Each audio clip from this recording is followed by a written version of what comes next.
kita ketemunya secara online. Tapi gak apa-apa, aku percaya setiap teman-teman datang untuk hari ini, nonton PD hari ini dengan tujuan yang benar, dengan motivasi yang benar untuk kemuliaan nama Tuhan Yesus saja.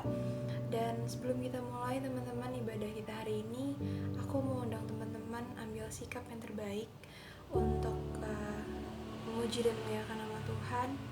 Ungkapkan rasa syukur kalian atas segala kebaikannya Tuhan yang udah Tuhan kasih dalam hidup teman-teman sampai dengan hari ini.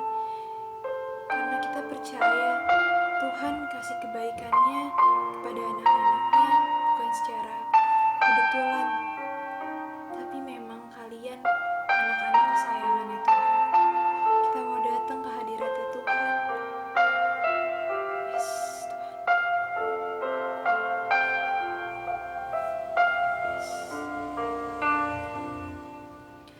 Satu hal yang ku rindu,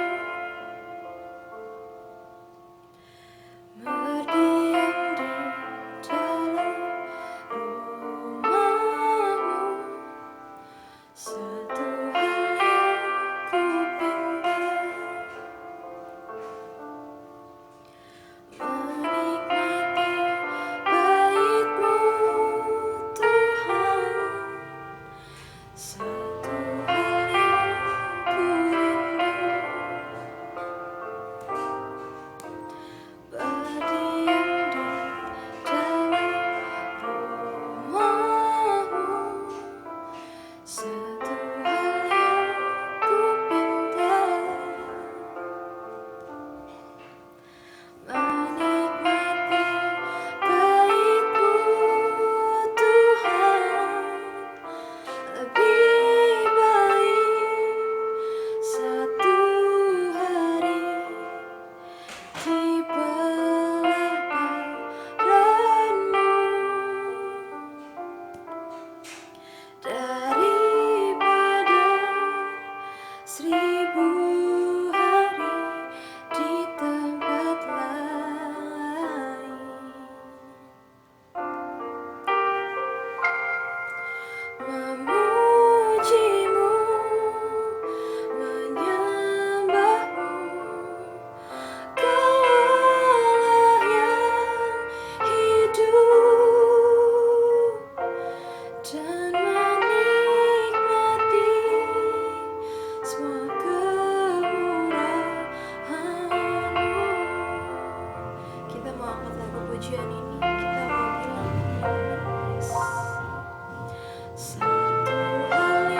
semua kemurahan-Mu.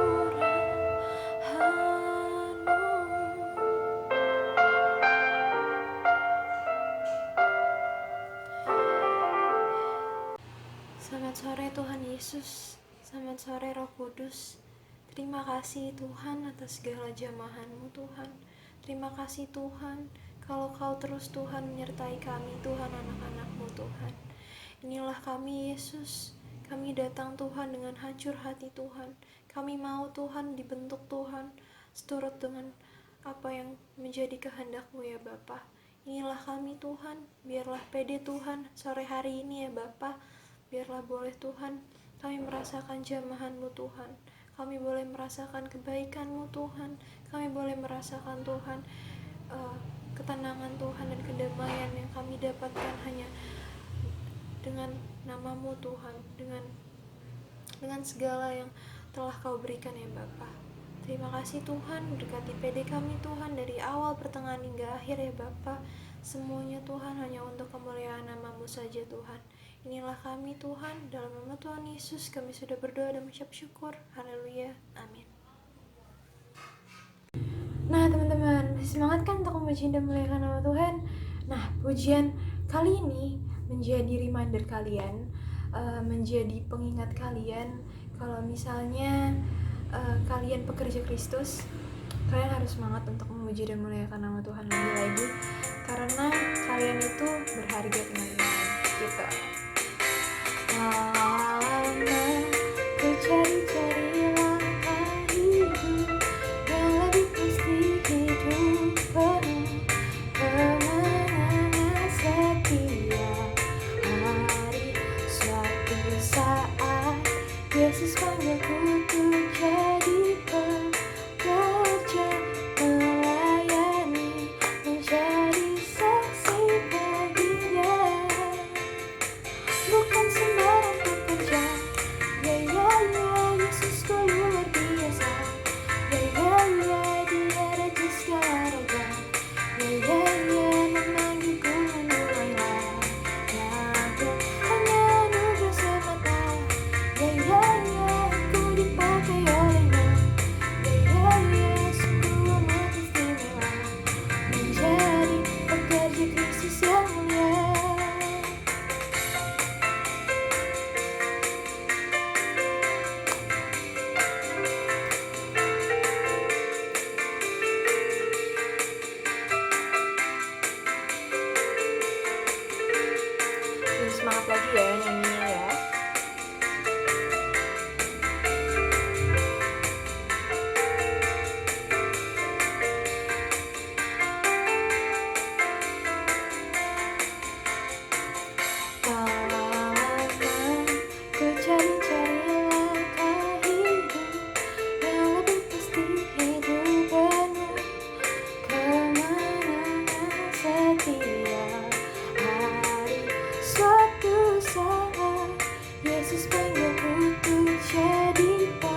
dengan firman Tuhan, kita boleh lagi tenangkan diri kita, tenangkan hati kita. Kita mau fokus lagi sama hadiratnya Tuhan.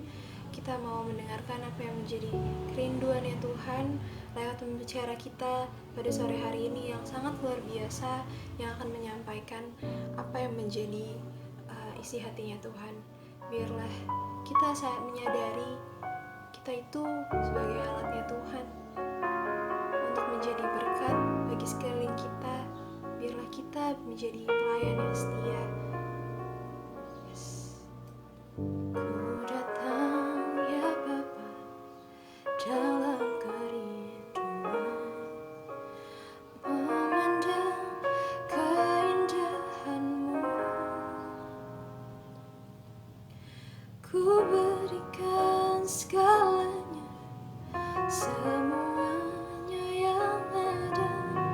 Ku ingin menyenangkan hati-Mu, oh Tuhan. Jadikan aku indah yang kepadamu mulia, seturut karya-Mu di dalam hidupku. Ajarku berharap hanya kepadamu, taat dan setia kepadamu Tuhan. Kita angkat lagu pujian ini dari awal dengan penuh kesungguhan hati. Kita datang ke hadiratnya Dia.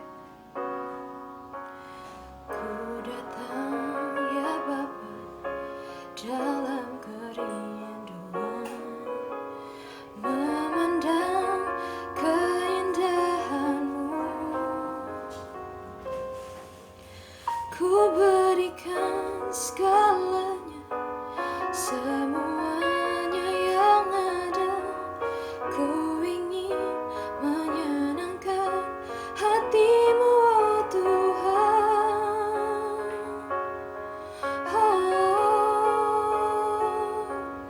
Jadikan aku indah yang kepadamu mulia, seturut karya-Mu di dalam hidupku. Ajarku berharap hanya kepadamu, taat dan setia kepadamu Tuhan.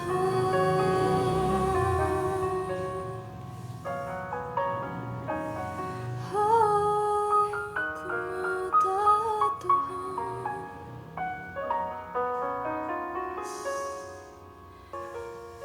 Terima kasih Tuhan.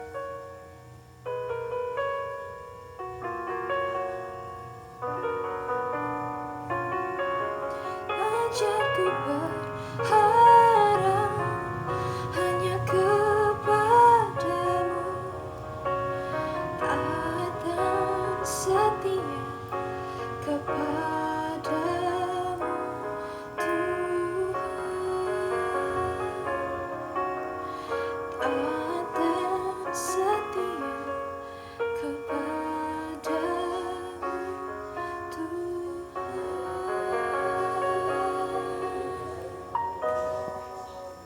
Shalom teman-teman Pointers, apa kabarnya? Saya percaya teman-teman ada dalam kondisi yang luar biasa dalam lindungan Tuhan. Kurang lebih sekitar 1 bulan lebih kita ada dalam masa PSBB, terhitung dari 10 April sampai nanti tanggal 4 Juni. Kita dalam posisi stay at home. Saya percaya Tuhan bekerja luar biasa dalam hidup teman-teman selama teman-teman ada dalam rumah. Nah, terima kasih buat tim BPH POI KKBHI yang sudah memberikan kesempatan untuk saya share hari ini kepada teman-teman. Perkenalkan, nama saya Rajendra Alim. Saya melayani di gereja GBI Salemba, nggak jauh dari kampus teman-teman, di Plaza Menarimas. Saya dipercayakan Tuhan untuk jadi wakil gembala di sana, kemudian untuk menangani anak muda, mulai dari youth, dan dewasa muda, youth, bahkan junior church. Saya juga dulu seorang yang aktif di layanan POI KKBHI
merupakan seorang yang mengabdikan dirinya dan telah menyerahkan hak hidupnya kepada tuannya tersebut karena telah dibeli dengan lunas.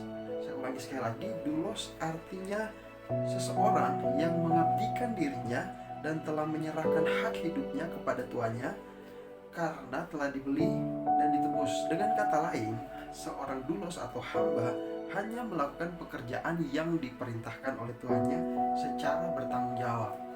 Nah, jadi seorang hamba atau doulos dalam bahasa Yunaninya itu harus mengerjakan apa yang diperintahkan tuannya dan secara bertanggung jawab, teman-teman.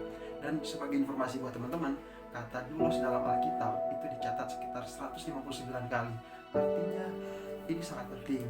Nah, ada ciri-ciri siapa sih sebenarnya, kalau kita mau tanya siapa sih sebenarnya yang jadi doulos atau hamba Tuhan ini atau pelayan Tuhan ini? Apakah itu hanya pengkhotbah, pendeta, tim BPH, tim bengkel, tim pemimpin bengkel, atau siapakah?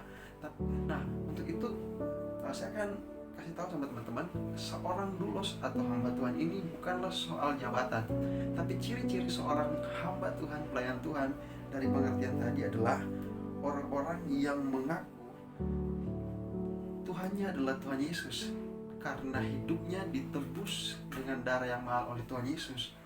Itulah yang disebut hamba Tuhan. Jadi kalau ke depan saya tanya siapa yang jadi hamba Tuhan, itu bukan soal jabatan, tapi ini bicara tentang kita, orang-orang yang ditebus Tuhan, orang-orang yang dibeli dengan darah yang mahal, yang kemarin kita rayakan Paskah, kematian, kebangkitan, bahkan kemarin kenaikan Tuhan Yesus. Artinya seorang doulos itu bukan soal jabatan, tapi ini bicara tentang kita semua. Nah, teman-teman, jadi selama beberapa menit ke depan kalau saya bicara tentang kata hamba, pelayan Tuhan, itu bukannya sekedar BPH, tapi ini tentang kita semua, anak-anak Tuhan yang ditebus Tuhan dengan darahnya yang mahal. Haleluya. Mari lebih dalam lagi kita buka Alkitab kita dalam 1 Timotius pasal yang pertama ayat 12 sampai yang ke-13. Firman Tuhannya berbunyi seperti ini. Aku bersyukur kepada Dia yang menguatkan aku, yaitu Kristus Yesus Tuhan kita, karena Ia menganggap aku setia dan mempercayakan pelayanan ini kepadaku.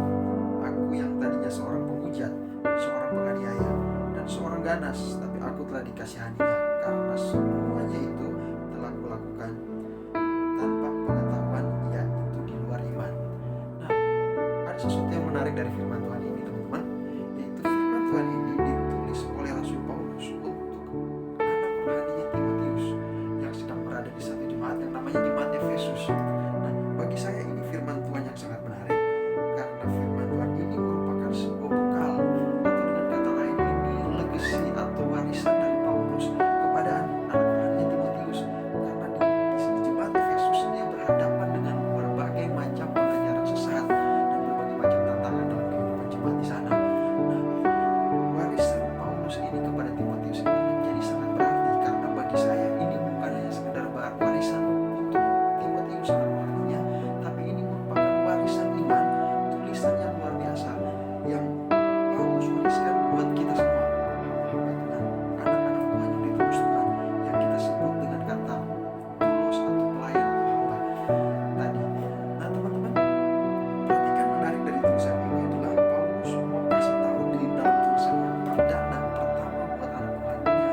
Di dalam tulisan itu ada hal-hal yang harus kita pelajari, yang tadi dimana kita akan menemukan dari tulisan ini adalah kunci bagaimana kita untuk jadi faithful servant atau pelayan Tuhan yang setia.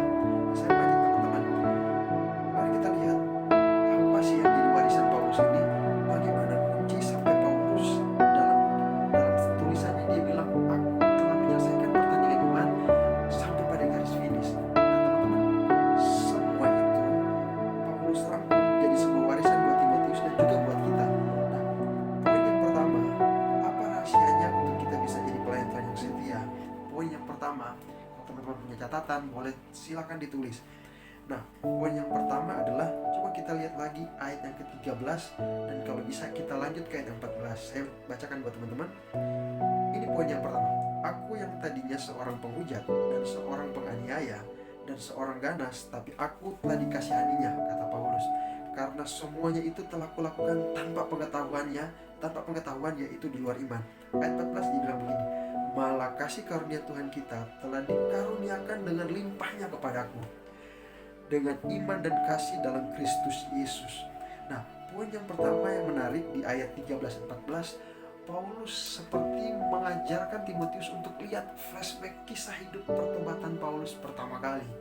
Dengan kata lain, dalam tulisan yang pertama yang jadi rahasia pertama untuk jadi pelayan Tuhan yang setia adalah kita harus miliki kasih mula-mula. Sekali lagi, kita harus punya kasih mula-mula. Kalau kita mau setia, jadi pelayan Tuhan yang setia yang bertahan, Paulus mau ajarin dalam tulisannya ini adalah punyalah kasih mula-mula.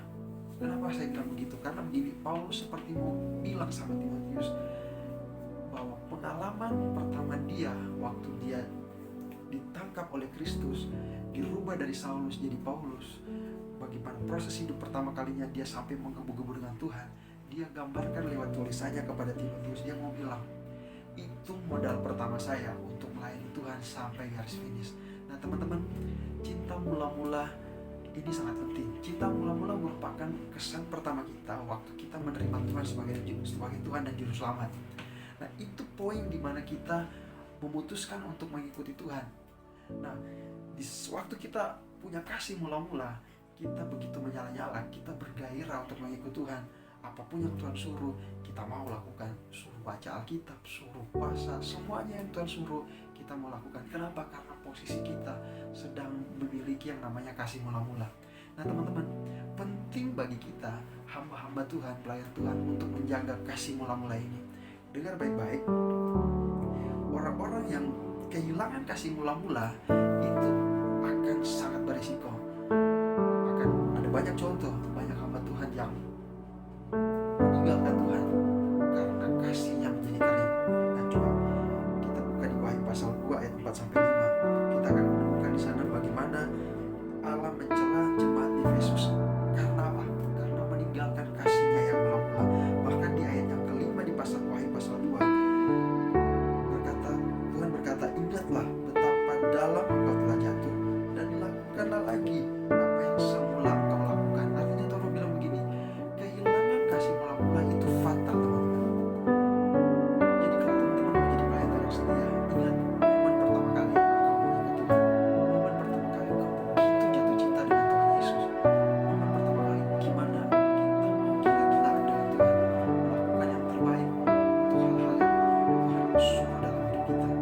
Pegang ini, saya nggak tahu apa yang terjadi dalam kondisi teman-teman waktu menonton video ini. Apakah masih memiliki kasih mula-mula itu? Apakah masih bergairah untuk melayani Tuhan? Atau malah sebaliknya, malah mulai mundur, mulai kecewa karena kita melihat keadaan kita dalam masa pandemi, kita nggak bisa buat apa-apa, kita jauh dari komunitas, kita mulai mengurangi hubungan intim kita dengan Tuhan, jam-jam doa kita mulai berkurang, membuat hati kita jadi kering sebagai hamba Tuhan.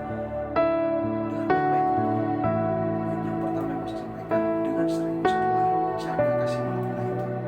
Jangan sampai kita ditegur oleh Tuhan, jangan sampai kita ditolak oleh Tuhan cuma karena kita kehilangan kasih mula-mula itu. Bahkan jangan sampai kita mundur dari Tuhan cuma karena kita kehilangan kasih mula-mula. Oleh karena itu hari ini, mari kita sama-sama bangkit, ingat kembali apa yang Tuhan lakukan untuk pertama kali kita, untuk pertama kali dalam hidup kita. Lakukan lagi seperti yang dulu pernah kau lakukan. Teman-teman, kalau teman-teman bisa ingat bagaimana Tuhan merubah Petrus ketika dia menyangkal Tuhan 3 kali. Dia begitu terpukul, dia begitu kecewa, dia balik lagi ke kehidupannya lamanya sebagai nelayan. Coba perhatikan apa yang Tuhan lakukan sama Petrus. Yesus datang lagi di pinggir sungai, dia tunggu Petrus, dia siapkan ikan bakar untuk dimakan. Setelah itu kemudian Yesus bertanya sama Petrus, Petrus, apakah engkau mengasihi aku? Petrus, apakah engkau mengasihi aku? Sampai 3 kali, Petrus, apakah engkau mengasihi aku? Dan apa yang Petrus bilang sambil nangis, Tuhan, engkau yang tahu isi hatiku. Di titik itu Petrus mengalami yang namanya transformasi. Dia mengalami yang namanya kasih mula-mula lagi. Dia balik lagi bergairah sama Tuhan. Mulai dari titik itu Petrus jadi pribadi yang berbeda. Bahkan di akhir kematiannya dia di salah satu literatur bicara begini, bahwa Petrus tidak mau mati seperti Tuhannya. Kalau Yesus mati disalib kepala di atas, Petrus kasih-Nya yang mula-mula yang mau salib terbalik. Karena bagi dia tidak layak diperlakukan sama seperti Tuhannya. Dengar baik-baik, kita ini hamba Tuhan. Kita harus punya kasih mula-mula itu. Saya mau kesaksian buat teman-teman. Pertama kali saya bertobat, saya ingat di tahun 2006, saya ada di youth camp yang diadakan oleh Poi KKPAI. Ada kakak-kakak yang mentor saya, kemudian ada satu sesi namanya keselamatan. Di sesi itu kemudian saya lihat ada video tentang bagaimana Tuhan Yesus disiksa. Tiba-tiba video itu berbicara kuat dalam hati saya. Kemudian saya dalam hati ini seperti ada satu suara yang bilang bahwa aku ini berharga, engkau berharga Jendra, engkau berharga.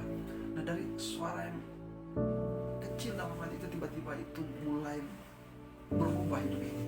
Kemudian mulai belajar, orang yang tadinya nggak bisa pelayanan mulai ada pembekalan, ikut kelas-kelas, kemudian mulai rindu untuk menginjil teman-teman, kemudian mulai tergabung dalam bengkel, kemudian belajar dari ketua bengkel, kemudian kita ikut ada kelas-kelas pembekalan, ikut berbagai macam pelatihan leadership, kemudian bergabung dengan BPH, jadi pemimpin bengkel, kemudian jadi ketua BPH. Teman-teman, semua itu dimulai dari langkah awal, yaitu berjumpa dengan Allah dalam satu ibadah retret youth camp. Teman-teman, saya mau kasih tahu, pengalaman itu mendorong saya untuk terus melayani sampai hari ini. Saya pikir semua berakhir ketika saya selesai di kampus. Tapi ternyata Tuhan belum selesai sampai saya berbicara berkhotbah di depan teman-teman ini. Karena sekali kita mengalami kasih mula-mula, itu bagaikan semua bensin untuk kita melayani Tuhan. Nah, waktu kau kehilangan kasih mula-mula, kau seperti kehilangan api, kehilangan minyak. Dan ketika kasih mula-mula itu sirna, kau akan padam. Jadi hari ini teman-teman, kalau saya bisa bicara sama teman-teman, itu karena saya berjuang untuk mempertahankan kasih mula-mula itu. Dari seorang yang kurang pede, yang gak percaya diri, ketika ada satu sesi dan Tuhan bicara bahwa saya itu berharga, saya mulai selangkah demi langkah melayani Sang Raja yaitu Yesus Kristus. Dan saya berdoa, mari sama-sama bangkitkan lagi kasih mula-mula kita sama Tuhan. Haleluya. Poin yang kedua,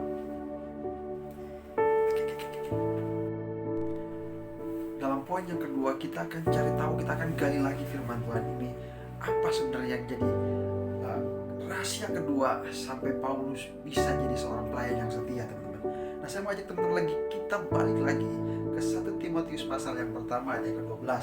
Saya akan bacakan sekali lagi, mungkin biar saya akan konsentrasi di ayat ini, karena ayat ini begitu punya power, teman-teman.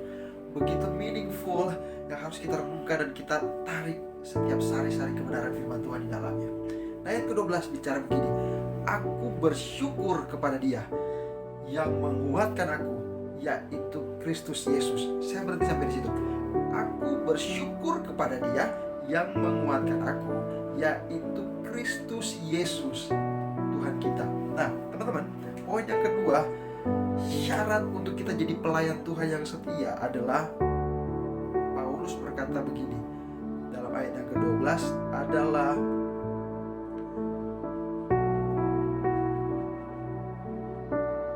aku bersyukur kepada Dia yang menguatkan aku.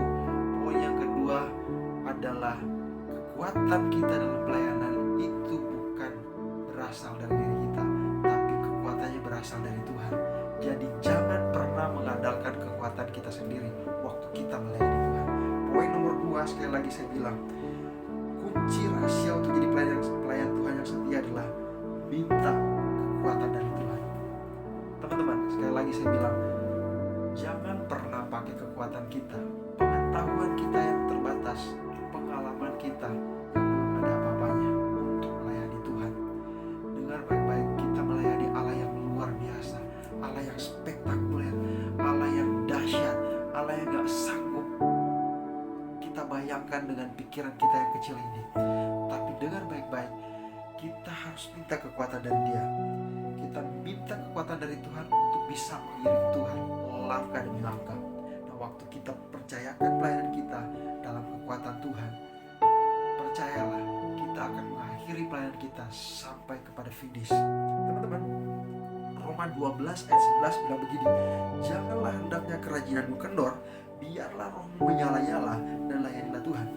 Sekali lagi, janganlah hendaknya kerajinanmu kendor, biarlah rohmu menyala-nyala dan layanilah Tuhan. Nah, bagaimana kita mengandalkan Tuhan dalam pelayanan kita adalah salah satu bentuknya adalah kita harus jadi pelayan Tuhan yang rajin, teman-teman.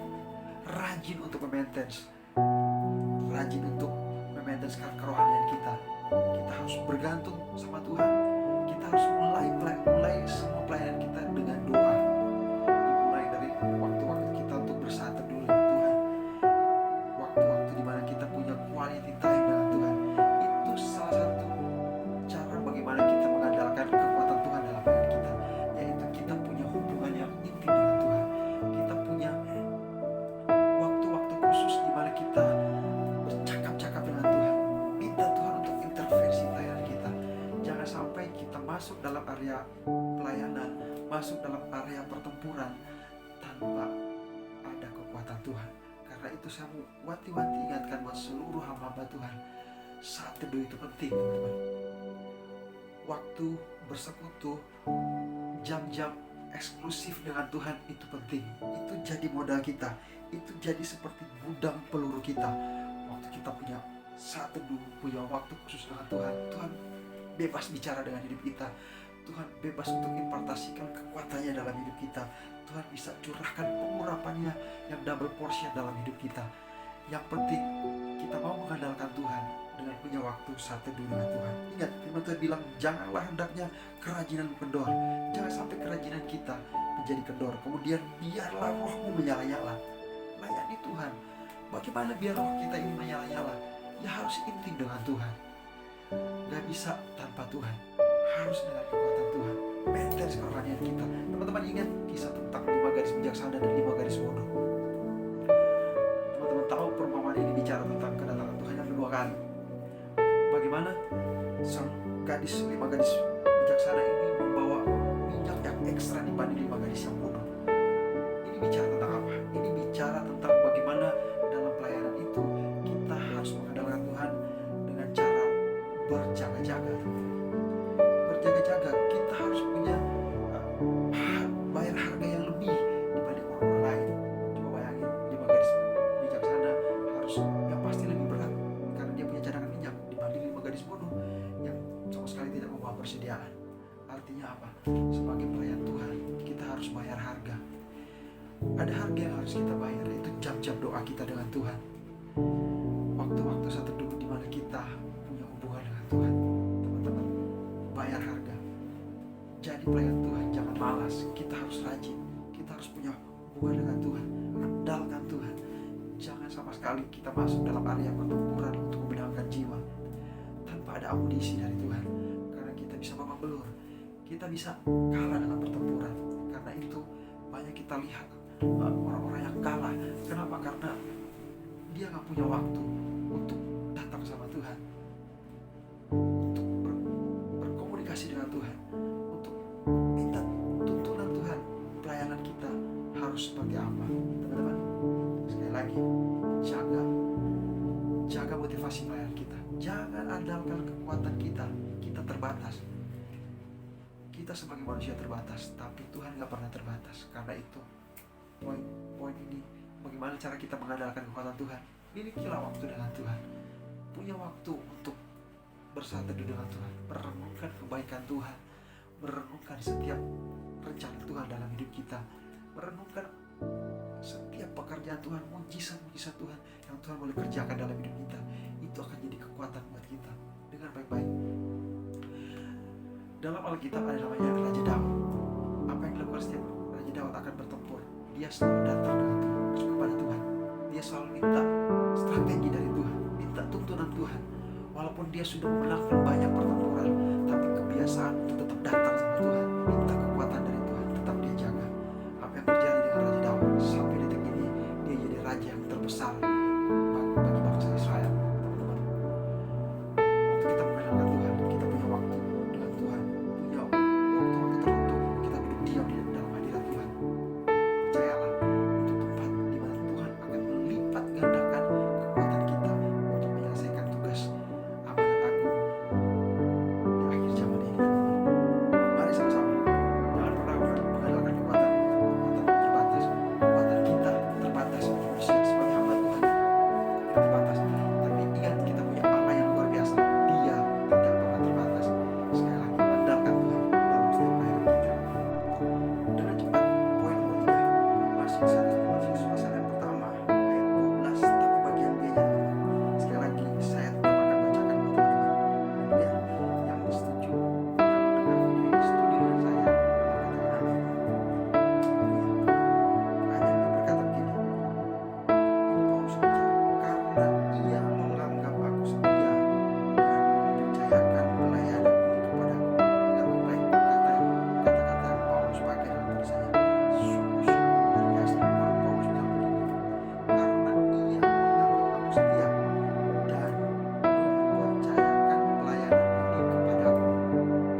Paulus, pengertian pelayanan bagi Paulus adalah pelayanan itu bukanlah sebuah beban. Sekali lagi, pelayanan itu bukanlah sebuah beban, tapi bagi Paulus pelayanan itu sebuah kepercayaan, sebuah kehormatan dari Tuhan bagi dia.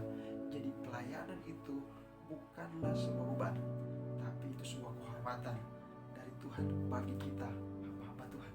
Poin nomor 3 yang harus kita pegang itu, teman-teman, jangan pernah jadikan pelayananmu itu sebuah beban yang membuat engkau frustrasi, engkau stres. Enggak.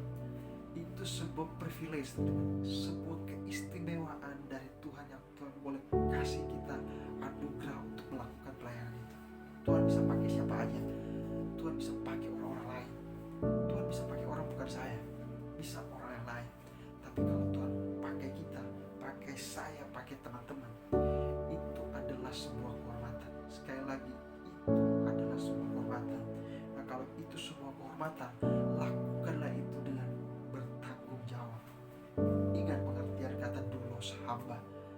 Seorang hamba hanya akan mengerjakan apa yang diperintahkan oleh Tuhannya secara bertanggung jawab. Jangan pernah permainkan pelayanan kita, karena pelayanan kita sebuah kehormatan yang nantinya akan kita pertanggungjawabkan sama Tuhan. Selagi Tuhan percayakan pelayanan itu, kerjakan dengan baik. Sama seperti seorang petani yang mengerjakan sawahnya dengan baik, dia akan menuai. Demikian kita juga, seorang hamba-hamba Tuhan yang sedang bekerja di ladangnya Tuhan. Jangan pernah stres, jangan pernah frustrasi. Kalau kau capek, itu wajar. Kau lelah, itu wajar, karena kita masih manusia. Tapi jangan pernah jadikan pelayanan itu sebuah hal yang membuat kau stres, karena kita melayani raja di atas segala raja. Karena pelayanan itu sebuah kehormatan. Haleluya. Nah, teman-teman, saya mau kasih sebuah cerita yang akan menutup khotbah hari ini, menutup sharing hari ini. Teman-teman, kenapa saya bilang pelayanan itu sebuah kehormatan? Kalau Tuhan boleh pakai kita, itu sebuah anugerah yang luar biasa. Itu sebuah kepercayaan yang dahsyat. Pegang itu, jangan sia-siakan itu, jangan permainkan pelayanan. Kenapa? Karena kita gak pernah tahu ada berapa banyak orang di luar sana yang akan bertobat, yang akan terinspirasi dari hidup kita karena Tuhan Yesus. Dengar baik-baik, teman-teman. Saya akan tutup dengan satu kisah ini. Nah, pada tahun 1850, sekali lagi, tahun 1850, otomatis tahun itu saya belum lahir, makanya saya baca kisah ini. Haleluya. Pada tahun 1850, di hari Minggu pertama di tahun itu, artinya itu masih tahun baru, ada di sebuah negara namanya Inggris, ada kota London. Kota London, teman-teman sudah tahu, yang suka bola, banyak sepak bola di London. Ada West Ham, ada Chelsea, dan masih banyak lagi. Tapi saya tidak akan cerita bola hari ini, saya akan cerita tentang pelayanan. Tahun 1850, di kota London sedang ada satu badai salju. Semua jalanan tertutup salju. Gereja-gereja waktu itu, walaupun ada badai karena itu hari Minggu, gereja tetap buka. Nah, tepat pada hari itu ada sebuah gereja kecil mengadakan sebuah kebaktian yang dihadiri ya kurang lebih sekitar 20 orang. 20 orang itu termasuk pekerja di dalamnya, diaken-diaken yang ada di dalamnya. Jadi ya mungkin sekitar jemaat murni itu mungkin sekitar 10 orang. Ya, 10 orang mungkin itu bengkel ya, satu bengkel. Tapi ini dalam satu gereja. Kondisi di luar cuaca ekstrim, jalanan tertutup salju.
sama anak itu. Hai anak kecil, ingatlah engkau sedang merasa menderita, mencari sesuatu yang bisa melindungi jiwamu, tapi engkau tidak menemukan jawaban. Dan dengan keras dia bilang begini sama anak kecil yang umur 15-16 tahun tadi, dari atas mimbar, berpalinglah kepada Yesus anak muda, maka engkau akan diselamatkan. Berpalinglah. Jemaat di sana akhirnya menyelesaikan ibadah itu. Mereka pulang, yang hanya jemaat mungkin sekitar 10 orang, ditambah yakin jumlahnya sekitar 20 orang. Sepertinya ibadah itu tidak terjadi apa-apa. Tapi perkataan si tukang sepatu yang khotbah tadi itu membekas di hati anak muda yang berusia 15-16 tahun ini. Kata-kata yang berpalinglah pada Tuhan itu membuahkan sebuah keputusan yang berharga oleh seorang anak umur 15-16 tahun ini. Apa yang terjadi? Beberapa tahun kemudian anak ini jadi hamba Tuhan. Dia jadi pengkhotbah yang terkenal di Inggris, menulis buku, begitu banyak buku, laku terjual, hidupnya jadi berkat buat banyak orang. Dan anak ini dikenal dengan nama Charles Spurgeon, seorang pendeta Calvinis yang sangat-sangat berpengaruh di zamannya. Teman-teman, seorang pendeta yang luar biasa ini lahir dari pelayanan seorang tukang sepatu yang sama sekali khotbahnya sederhana, tanpa persiapan, hanya 10 menit khotbah. Dia menghasilkan satu hamba Tuhan yang membuat banyak orang bertobat. Bahkan sejarah mencatat ada jutaan orang bertobat dari pelayanan Charles Spurgeon. Haleluya. Dengar baik-baik teman-teman. Waktu kita sungguh-sungguh dalam pelayanan kita, waktu kita menjadikan pelayanan ini sebuah kehormatan, kita tidak pernah tahu dampak yang terjadi dalam pelayanan kita. Sama seperti tukang sepatu tadi, dia nggak pernah tahu bahwa khotbahnya hari itu akan mengubahkan satu orang anak muda, dan satu orang anak muda ini mengubahkan begitu banyak bangsa. Dengar baik-baik teman-teman, jangan pernah remehkan pelayanan yang Tuhan percayakan dalam hidupmu, karena kita nggak pernah tahu berapa banyak orang yang akan terinspirasi dengan pelayanan kita. Pelayanan teman-teman, tim BPA yang ada tetap kerjakan panggilanmu. Ketua-ketua bengkel, koordinator-koordinator bidang, hamba-hamba Tuhan, Poikers, kerjakan pelayananmu sungguh-sungguh dalam Tuhan. Dan kita lihat hari-hari ini kita harus menyelesaikan amanat agung Tuhan Yesus. Kita harus memerintahkan firman Tuhan sampai ke seluruh bumi. Kita harus bersaksi sama orang-orang bahwa Yesus itu Tuhan. Yesus itu menembus hidup kita. Kita harus ajarkan, kita harus baptis orang-orang itu. Dengan baik-baik, lakukan yang kita dengan setia. Jadikan ini sebuah kehormatan. Haleluya. Terakhir dari saya sampai aku. Selamat melayani teman-teman. Janganlah hendaknya kerajinan kendor. Biarlah rohmu terus menyala-nyala dan melayanilah Tuhan. Ini bukan waktunya kita berhenti melayani. Ini waktunya kita giat dan melayani. Karena waktu kita melayani Tuhan, Tuhan akan melakukan pekerjaan-pekerjaan yang besar yang terjadi dalam hidup kita. Terima kasih. Tuhan Yesus memberkati.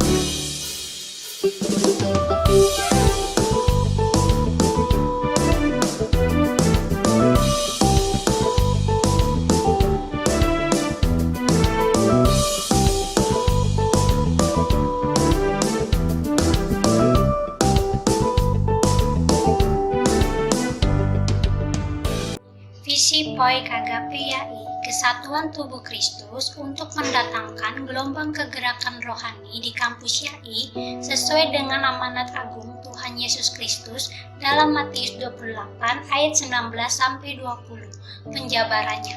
1. Kesatuan tubuh Kristus berbicara tentang interdominasi gereja dan suku. 2. Gelombang kegerakan rohani di kampus YAI berbicara tentang mencetak pemimpin yang berani, menjadi teladan bagi orang lain, dan pemimpin yang setia. 3. Amanat agung Tuhan Yesus Kristus dalam Matius 28 ayat 19-20 berbicara tentang penginjilan. Karena itu, pergilah, jadikanlah semua bangsa muridku, dan baptislah mereka dalam nama Bapa dan Anak dan Roh Kudus, dan ajarlah mereka melakukan segala sesuatu yang telah kuperintahkan kepadamu, dan ketahuilah, aku menyertai kamu senantiasa sampai kepada akhir zaman. Teman-teman, mari kita bersatu dalam doa. Tuhan, terima kasih Bapa atas berkat-Mu, terima kasih atas kasih karunia-Mu Bapa yang masih kami rasakan sampai pada detik ini Tuhan. Terima kasih atas persekutuan doa pada hari ini Tuhan yang masih bisa terlaksana dengan baik Tuhan. Biar kiranya setiap firman-Mu yang telah disampaikan Bapa dapat kami terima dan dapat jadi rema dalam kehidupan kami Tuhan. Biar kiranya kami anak-anak-Mu gak cuma menjadi pendengar tapi dapat menjadi pelaku firman juga Tuhan.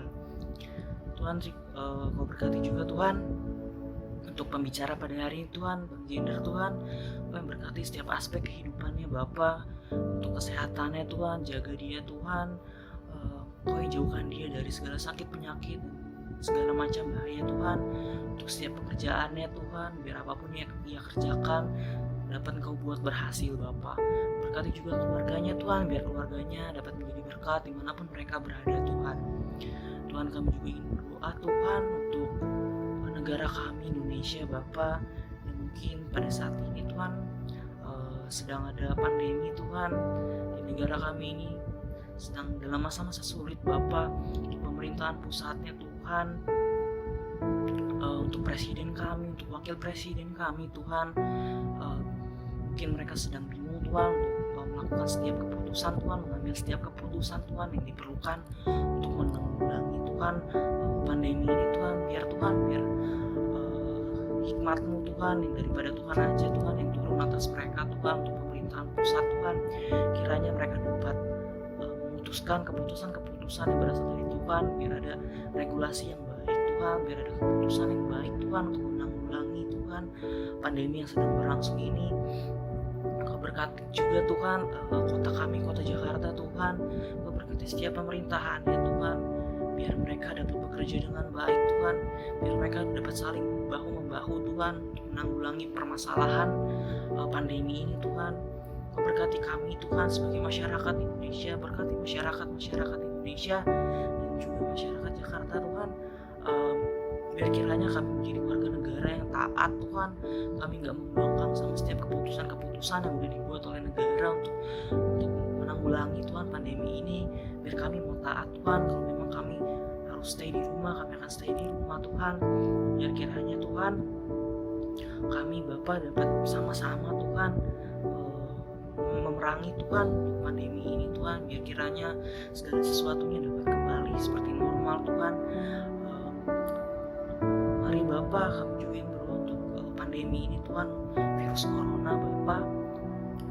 Biar kiranya Tuhan ada pemulihan Tuhan, ada kesembuhan Tuhan yang terjadi Tuhan untuk setiap negara yang terjangkit virus corona ini Tuhan. Kami masih percaya Tuhan bahwa kuasa-Mu nyata Tuhan, dan kuasa-Mu sanggup Tuhan untuk memulihkan kembali keadaan Tuhan. Biar kiranya semuanya dapat kembali seperti normal Tuhan. Biar kiranya Tuhan pemulihan itu terjadi, kesembuhan itu terjadi Bapa. Biar kiranya Tuhan kami bisa beraktivitas dengan normal lagi tanpa ketakutan Tuhan, tanpa rasa khawatir lagi Bapa. Tuhan, kami juga ingin berdoa untuk kampus kami Tuhan. Mungkin kampus kami sedang dalam masa-masa sulit Bapa karena pandemi ini Tuhan, terutama dalam hal keuangan Tuhan. Mari Bapa, Kau yang berkati Tuhan kampus kami Tuhan, supaya ada manajemen keuangan yang baik Tuhan, bahkan dalam masa-masa sulit seperti ini Tuhan. Biar setiap manajemen kampus Tuhan, pimpinan kampus Bapa dapat memanage Tuhan kampus kami dengan baik Tuhan. Kami Kami juga ingin berdoa Bapa untuk setiap Boykers Tuhan yang mungkin terdampak Tuhan, terdampak pandemi ini Tuhan. Biar kiranya Bapa Kau yang jaga kami Tuhan, setiap Boykers Tuhan. Kau yang jaga kami dimanapun kami berada Tuhan, di rumah kami masing-masing Bapa, atau mungkin ada yang harus beraktivitas di luar Bapa. Kau yang jaga kami Tuhan, jauhkan kami dari segala sakit penyakit Tuhan. Kami percaya bahwa penyertaan-Mu akan selalu ada atas kami Tuhan, bahwa Engkau tidak akan meninggalkan kami bahkan sedetik pun Bapa. Untuk Boykers juga Tuhan, kami berdoa Tuhan, mungkin ada yang terdampak dari segi ekonomi Tuhan, mungkin ada yang kesusahan Tuhan dari segi ekonomi. Mari Bapa Kau yang cukupkan Tuhan, Kau yang tetap pelihara kami. Kami sama-sama percaya bahwa Engkau Allah yang tak pernah meninggalkan kami Tuhan, bahwa kami selalu dicukupkan Tuhan, bahwa di dalam Engkau segala sesuatunya cukup Tuhan. Tuhan terima kasih Bapa atas segala berkat-Mu. Doa yang kurang sempurna ini kami alaskan Tuhan dengan doa yang Kau ajarkan kepada kami. Bapa kami yang di surga, dikuduskanlah nama-Mu, datanglah kerajaan-Mu, jadilah kehendak-Mu seperti di surga. Berikanlah kami pada hari ini makanan kami yang secukupnya, dan ampunilah kami akan kesalahan kami seperti Kami juga mengampuni orang yang bersalah kepada kami. Dan janganlah membawa kami dalam pencobaan, tapi lepaskanlah kami dari badan jahat, karena Engkau yang punya kerajaan, kuasa, dan kemuliaan sampai selama-lamanya. Amin. Serahkanlah kedua tanganmu di hadapan Tuhan. Tuhan memberkati kita dan Tuhan melindungi kita. Tuhan menyinari kita dengan wajah-Nya dan memberikan kita kasih karunia. Tuhan menghadapkan wajah-Nya kepada kita dan memberikan kita damai sejahtera. Kita akan terus naik dan bukan turun. Kita akan menjadi kepala dan bukan ekor. Apapun yang kita perbuat, Tuhan yang buat berhasil. Penyertaan Tuhan, berkat Tuhan, perlindungan Tuhan selama-lamanya beserta kita sampai Tuhan datang kedua kali. Amin. Besar anugerah-Mu.